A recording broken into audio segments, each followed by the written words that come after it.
शंकर जी को चढ़ाते क्यों है, पहले तो वो समझ। बेलपत्री का तो महत्व आपको बार बार बताया कि बेलपत्री शिव जी को क्यों चढ़ाई जाती है, कहीं रोग के लिए, कहीं बीमारी के लिए, कहीं किस कार्य के लिए, कहीं कोई कार्य के लिए, कहीं कोई कार्य के लिए। चावल का दाना अगर हम शंकर भगवान को चढ़ा रहे हैं तो क्यों चढ़ा रहे हैं, उसका कारण क्या है? चावल का दाना शिव को चढ़ाने का केवल एक कारण रहता है कि चावल को अक्षत कहते हैं। अक्षत का मतलब होता है अक्षय।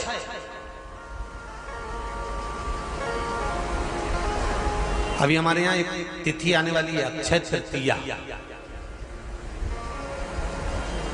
उसका मतलब क्या होता है? अक्षय, जिसका कभी क्षय ना हो।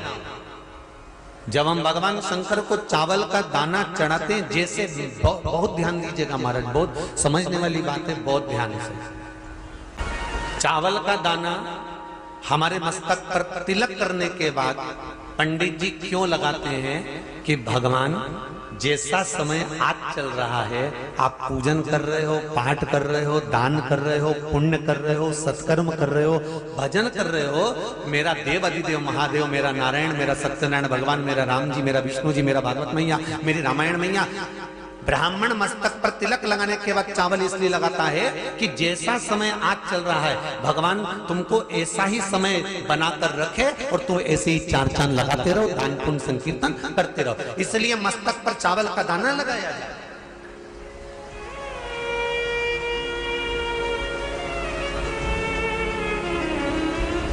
कोई मर जाता है, मरने के बाद जब तक पगड़ी नहीं होती तब तक माथे पर तिलक, चावल का दाना लगाया जाता है। जम के बोलो जरा, नहीं लगाते। किसी पंडित जी से पूछो, ब्राह्मण देवता से पूछो, ब्राह्मण देवता ये कोई मर गया, और हमारा तो नियम है कि हम सिर पे तिलक लगाते हैं, चावल लगाते हैं, या पंडित जी से हम तिलक लगवाते हैं, मंदिर जाते हैं तो मंदिर में जाके तिलक लगवा के हम चावल का दाना लगवाते हैं। क्यों नहीं लगाते? उसका कारण क्या है? जब किसी के मरने के बाद 10 दिन तक, 12 दिन तक मस्तक पर तिलक क्यों नहीं लगाया जाता? 10-12 दिन तक माथे पर तिलक या चावल क्यों नहीं लगाया जाता? उसका कारण है कि ये जो समय आया है, तुम्हारे यहाँ जो गमी हुई है, तुम्हारे यहाँ कोई मर गया है, तुम्हारे यहाँ किसी के प्राण छूट गए हैं, तो ब्राह्मण इसलिए तिलक नहीं लगाता आपको, इसलिए चावल का दाना नहीं लगाता कि ऐसा दिन भगवान अब ना लाए, इसको अमर ना करे, इसको अक्षय ना करे, इसको प्रबल ना करे।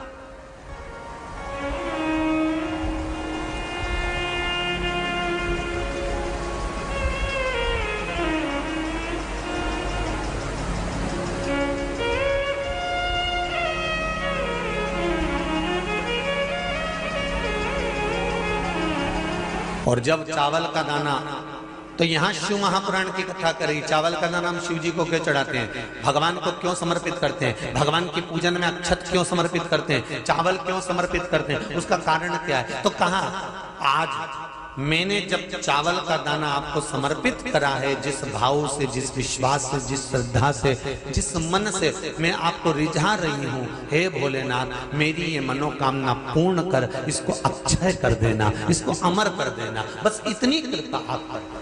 किसी ने पूछा एकादशी के दिन चावल चढ़ाए कि नहीं चढ़ाए, तो यहाँ तो सीधी सीधी बात है, बीमारी देखकर थोड़ी ना आती है कि नवरात्र चल रहे हैं कि सावन का सोमवार चल रहा है। बीमारी तो बीमारी। तुम चावल मत खाओ। तिरुपति कौन कौन गया? हाथ उठाओ। ठीक है। जगन्नाथ जी कौन कौन गया? हाथ उठाओ। हाँ ठीक है। द्वारका जी कौन कौन गया? हाथ उठाओ। ठीक है। बद्रीनाथ कौन कौन गया? हाथ उठाओ। ठीक है। एकादशी के दिन कभी तुम बद्रीनाथ चले जाओ, एकादशी के दिन तुम द्वारका चले जाओ, एकादशी के दिन तुम तिरुपति चले जाओ, एकादशी के दिन तुम जगन्नाथ चले जाओ, एकादशी के दिन तुम्हारी मर्जी पड़े भगवान के किसी धाम में चले जाओ और भगवान को भोग लगाओ और उनकी थाली को झांक कर देखना, उसमें चावल जरूर मिलेगा। उसमें ऐसा नहीं है कि चावल नहीं मिलेगा। बद्री नारायण में भगवान को चावल का भोग लगा हुआ मिलेगा, द्वारका में चावल का भोग लगा हुआ मिलेगा, आपको जगन्नाथ में चावल का भोग लगा हुआ मिलेगा, तिरुपति में मिलेगा, द्वारकाधीश में मिलेगा, नाथद्वारा में मिलेगा, सांवरिया सेठ में मिलेगा, काकरोली जी में मिलेगा। आप जहां जाओगे वहां पर एकादशी के दिन भगवान को चावल आएगा, क्योंकि भगवान के लिए परहेज नहीं है। जो काम में डूबा हुआ है, जो आसक्ति में डूबा हुआ है, जो लोभ में डूबा हुआ है, जो वासनाओं में डूबा हुआ है, जो तृष्णा में डूबा हुआ है, और जो माता के गर्भ से जन्म लिया, एकादशी के दिन चावल उसको नहीं खाना। अब हमारे यहां तो कहावत में कहते हैं, राम जी की जब स्तुति गाते हैं तो कहते हैं, भय प्रगट, आती है आप लोगों को? एक लाइन तो आती होगी, गाओ जरा। भय प्रगट दीन कौशल्या। अब रामचरितमानस में कहा भय प्रगट कृपाला। प्रगट मतलब एकदम सामने आ गए। यहां लिखा है पेदा भय लाला।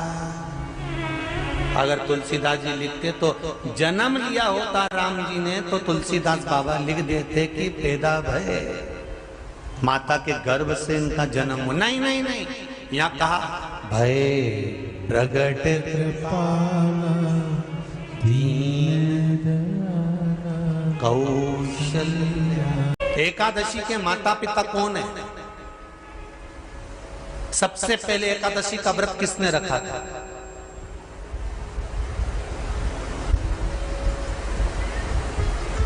एकादशी का जन्म स्थान कहां है?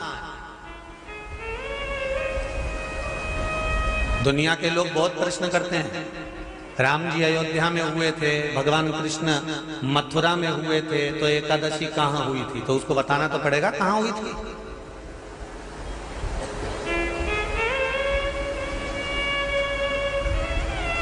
उसमें हमने वर्णन किया कि एकादशी के माता पिता कौन है, एकादशी का व्रत सबसे पहले किसने करा, एकादशी का जन्म कहां हुआ,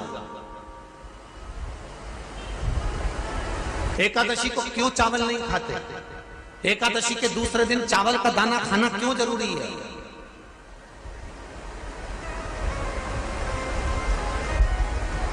कौन सा तीर्थ है जहां एकादशी को उल्टा लटका दिया। एक एक चीज का वर्णन स्कंद पुराण सब चीजों का वर्णन कर देते हैं।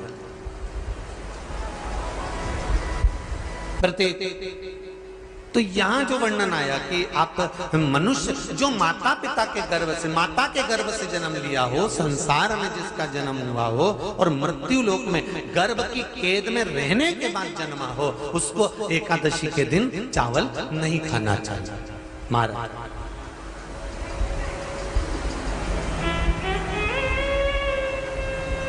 पर यहां शास्त्र ये नहीं कहता कि भगवान को चावल नहीं चढ़ाना चाहिए। यहां शास्त्र कहता है आप शिव जी को चाहे एकादशी हो, चाहे द्वादशी हो, चाहे प्रदोष हो, चाहे पूर्णिमा हो, चाहे अमावस्या हो, चावल का दाना आप भगवान शिव को समर्पित कर सकते हो, और ज्यादा नहीं। शंकर कभी ये नहीं कहते कि मुझे बहुत सारा चढ़ा। शंकर जी की कथा कहती है कितना, मात्र एक चावल का दाना। हम तो उनसे भी कहेंगे जो लोग कहते हैं ना कि हम आज हमारा सावन का महीना है तो आज हमें भगवान को 1.25 लाख बेलपत्र चढ़ाएंगे, तो कोई कहता हम 1000 बेलपत्र चढ़ाएंगे, तो कोई के हम 5000 चढ़ाएंगे, कोई के हम 50,000 चढ़ाएंगे। मेरा निवेदन केवल इतना है, तुम तो एक चढ़ा। और ये भी जरूरी नहीं है, एक बेलपत्र भी कब चढ़ाई जाती है शंकर भगवान को, जब तुमने किसी एक बेलपत्र का पेड़ लगाया होगा और वो पेड़ बड़ा हो गया होगा, तब तुम हकदार बनते हो कि किसी के पेड़ की बेलपत्र तोड़कर शिव को चढ़ाई जाए। दशमी, एकादशी और द्वादशी। एकादशी का व्रत, दशमी की रात्रि को जो आप भोजन करें वो सात्विक करें, एकादशी के दिन भोजन ना करें, अन्न का भाग ग्रहण ना करें, अन्न का भाग ग्रहण ना करें।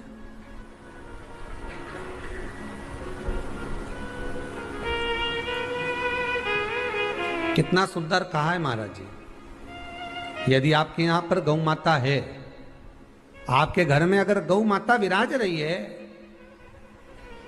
आपके घर में अगर गौ माता है, गाय की अगर आप सेवा कर रहे हैं, अच्छा कितना सुंदर लिखा है धेनु मानस में, गीता प्रेस गोरखपुर की गौ अंक को निकालकर पढ़िए कल्याण का, उसमें लिखा है ब्रह्म मुहूर्त में सुबह के समय पर गाय की पूंछ को पकड़कर या गाय की रस्सी को पकड़कर जो 2 कदम भी चल लेता है, उसके लिए भगवान विष्णु बैकुंठ का मार्ग और कुबेर का मार्ग प्रशस्त कर कर खोल देता। जरा पढ़िए धेनु मानस को पढ़िए, गौ अंक पढ़िए, गीता प्रेस गोरखपुर का कल्याण का अंक निकाल कर पढ़िए कि गाय का मात्र रस्सी पकड़कर 2 कदम चलने वाले के लिए मार्ग प्रशस्त हो जाता है।